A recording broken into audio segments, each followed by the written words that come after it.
G'day and welcome to another video. In today's lesson we're going to learn how to make this scarf. This is a great chunky scarf if used with 2 strands of yarn, but it can be made with 1 strand of yarn. The pattern can use a 8-ply or a double knit and works up really well in a worsted weight yarn. There is a written pattern for this project and I will put the link that you need in the description box. I would like to say a huge thank you to redheart.com for supplying the yarn for this project.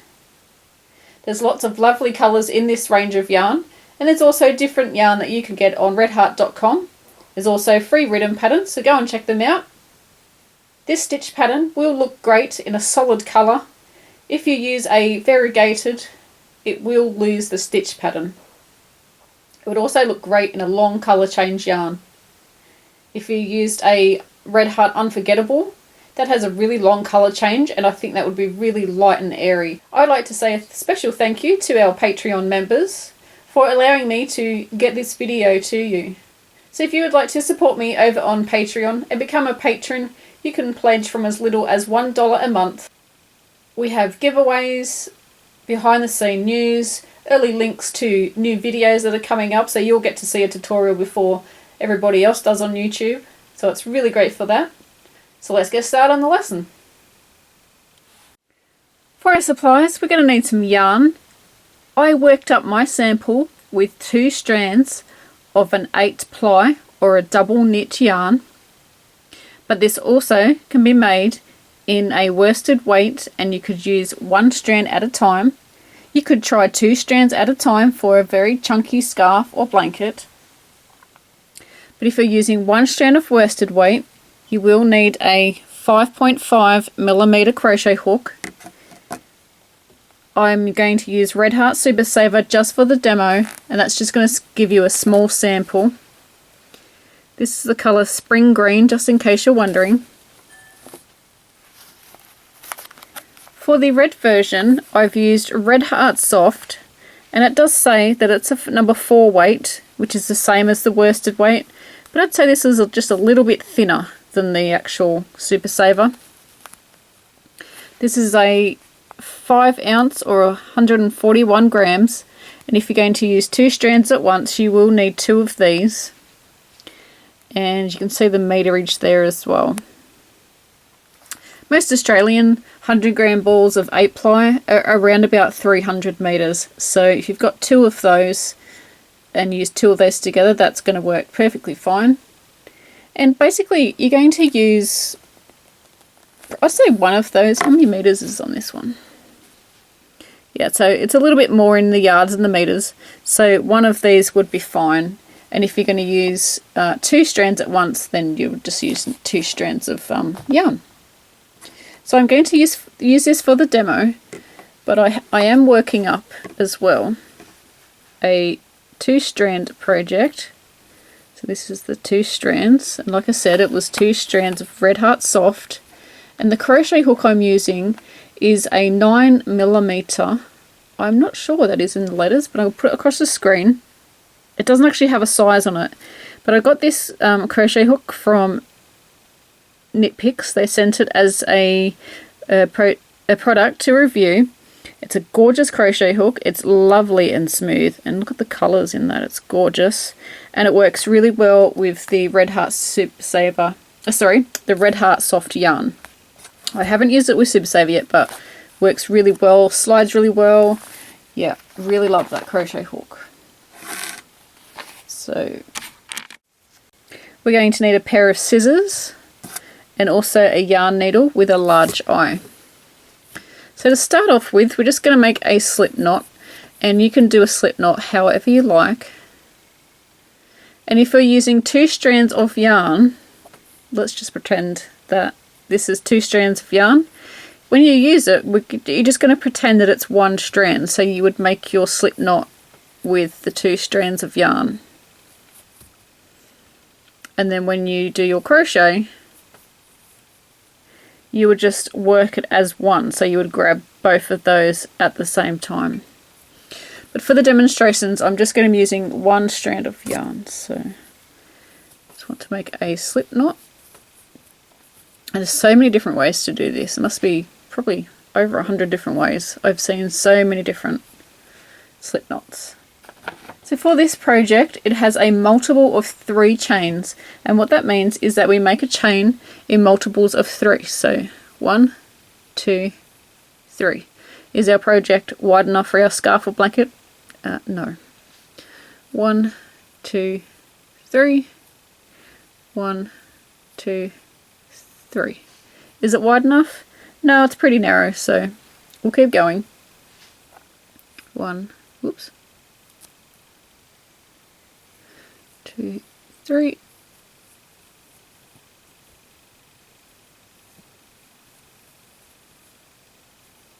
So for my red version, I used 15 chains,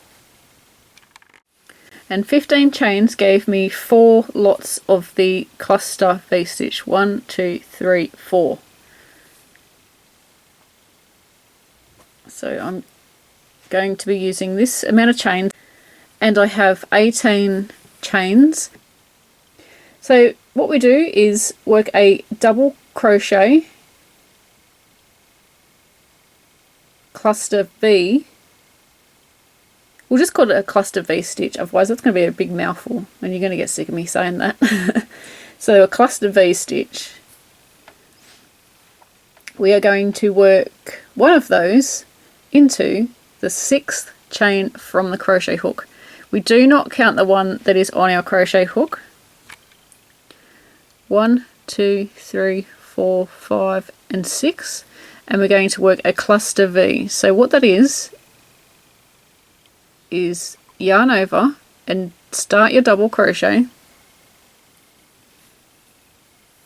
So yarn over, pull through 2, and normally to do a double crochet you would yarn over and pull through 2, but we're going to keep the 2 loops on our crochet hook. We're going to yarn over, go into the same stitch, yarn over, pull up a loop, yarn over, pull through 2 loops. So you've got 3 on your crochet hook, and now we're going to work, pull this yarn through all the loops.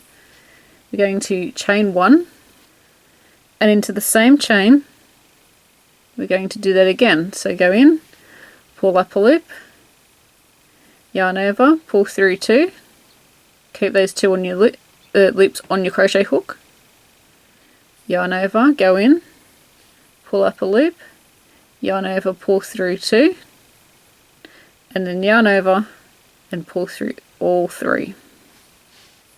And that is our first cluster V stitch. So we got there, chain 1, and then there. And we want to skip 2 chains, and we're going to work our cluster V. So this is the cluster V here, all of that there. So we're going to skip 2 chains and then do our cluster V in the next chain. So yarning over, skip 2 chains, so 1, 2. In the next chain we're going to work our cluster V. So pull up, yarn over, pull through 2, got 2 loops, yarn over, go into the same stitch, pull up a loop, yarn over, pull through 2 loops, and then yarn over and pull through all 3. Chain 1. You could chain 2 there if you prefer, it's up to you, but I'm going to just chain 1, and then back into the same stitch. We're going to do that again. So go in, pull up a loop, yarn over, pull through 2, yarn over, go into the same stitch again, yarn over, pull up a loop, yarn over, pull through 2, and yarn over and pull through all 3. And that's your second cluster V stitch. We're going to repeat this all the way across. We're going to skip 2 chains, 1, 2, and in the next chain we are going to work our cluster V.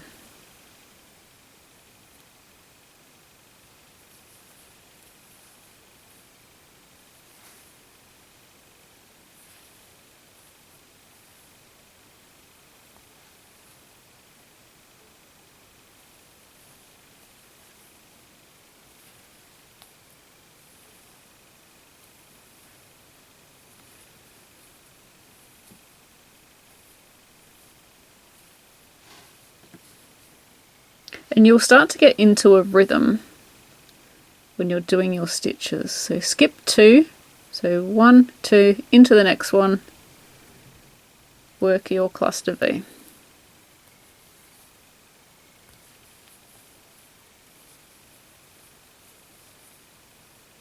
And then don't forget you need to do a chain 1 in between your clusters.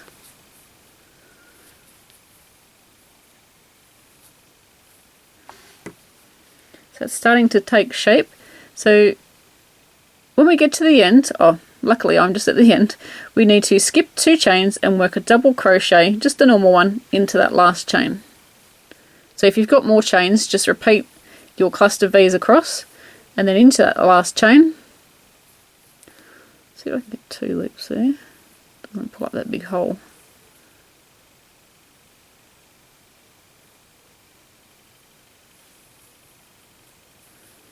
I'm going to work double crochet in the last stitch. We're going to turn our work around because we're going to work back across the row and into the chain 1 spaces that we did. So you've got your cluster V here and then there's a chain 1. That's where we're going to work our next cluster V. So we're going to chain 3. If you have some alternative that you do to a chain 3, you're most welcome to use that. And then into the chain 1 space, which is here, we're going to work our cluster V. So work the first part of your cluster, chain 1, and then the second part of the cluster, and this is all going into that same chain 1 space. So we're going to find the next one. So it's not there because that's just the space between the 2 cluster V's. We're going to go into here because that's the chain 1. So go in there and then work your cluster, chain 1, and then another cluster, and it's all going into the same chain 1 space. I'm going to repeat this across. So for me, I've got 1 there and then 1 there. When we get to the end, we're going to work a double crochet into the very last stitch, and this is a bunch of chains that we skipped at the very beginning, and that's when we're going to work our double crochet. We're going to work into the top chain that's just here. See if I cover up the rest, you can see the chain just there. We're going to work into there. Try and go under 2 loops so that it doesn't pull up a big hole when you work your double crochet. Going to chain 3 and we're going to turn our work around. You can turn and chain 3, doesn't matter either way. So my little sample's working up really cool, and what you're going to do now is repeat row 2. So it was chain 3. I'm going to show you what to do, but I'm sure you already know. And we're going to work our cluster V into the chain 1 space. So we've got our first part of the cluster, the first part of the cluster V stitch, I should say, because that is actually a cluster there. It's complete. So a chain 1 and then our second cluster stitch there. So into the chain 1 space, going to work our cluster V.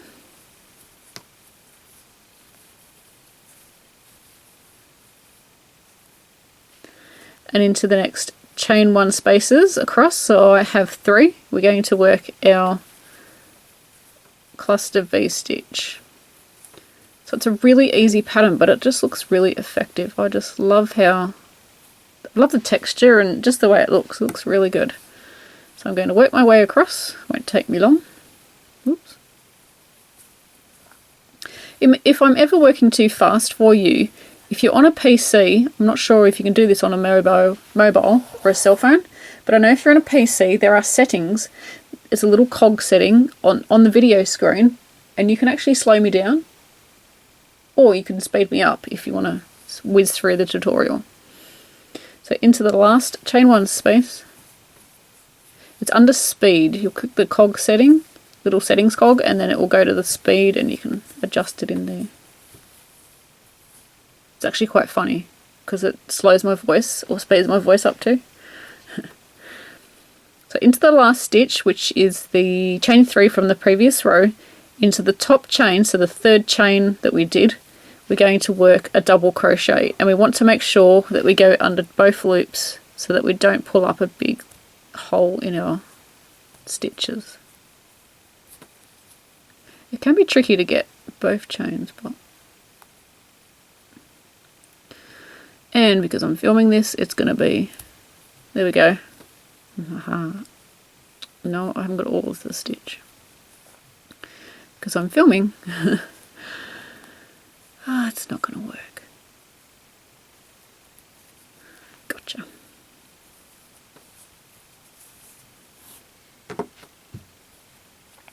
So I only have a little sample, but you know, you just keep going and eventually it will turn into a scarf. You can even make this into a cowl as well. We could just sew the ends together and that would look really cute. But this one is just for a chunky scarf. I'm actually loving this green. So I'm going to continue off screen with my red version because I still haven't finished it. It's about 3/4 done. So pause the video and I will see you in the next part of the lesson. So I finished my scarf and it's 60 inches long, and from each ball I have about this much left because what I want to do is add a fringe to the end. Now this is optional of course, and if you don't want to add a fringe then just keep going until your yarn is finished. You just keep going. So we're going to finish off, so I've just finished off on any of the rows, it doesn't really matter.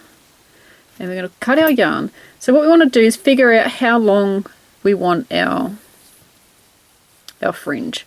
So we're not going to finish that off completely, but if you've got a stitch marker or something that you can just put in there just to hold that, we're going to figure out how long we want our fringe. And because this is a chunky scarf, I would think you'd want it quite reasonably long. Grab a tape measure. So I think 6 inches long would be cool. So you're going to trim that off. You can trim it later if it's too long, but just don't make it too short. Trim it off to about 6 inches. And now we can finish that off. Just pull that back through.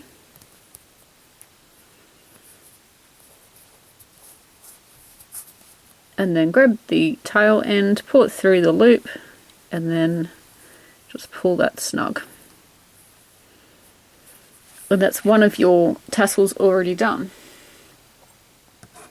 And if you don't want to have tassels, you'll just need to sew in your ends.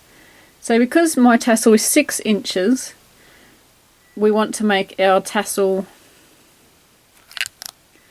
when we cut them, approximately,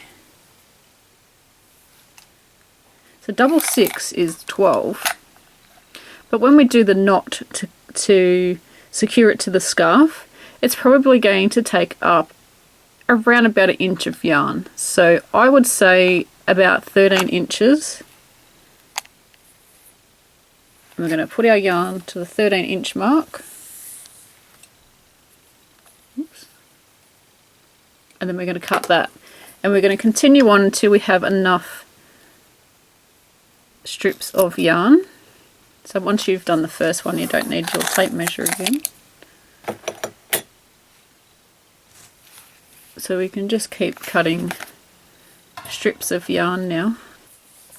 You could also find a book or something that's sort of the right, is it circumference of what you need?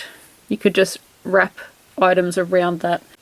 So once you have your yarn, you're going to put the two tail ends together, like so. You're going to grab your crochet hook. This might be easier with a smaller crochet hook. I've got just a 5.5, it's just smaller than the one I used for the project.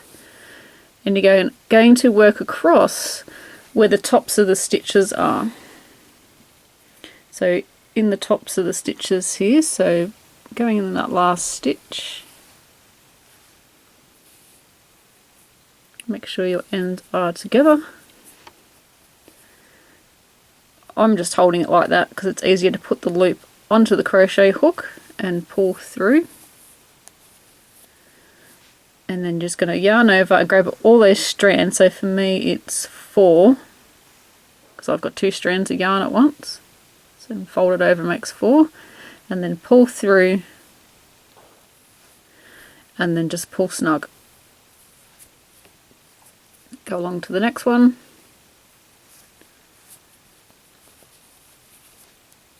Put your crochet hook through, grab 2 pieces of yarn, grab that loop we've got there and pull through, and then grab all the strands and pull through the loop, pull up and just secure. You could do as many as you like into each stitch. Personally, I'm not a fringe person or a tassel person, so I'm actually going to take these off.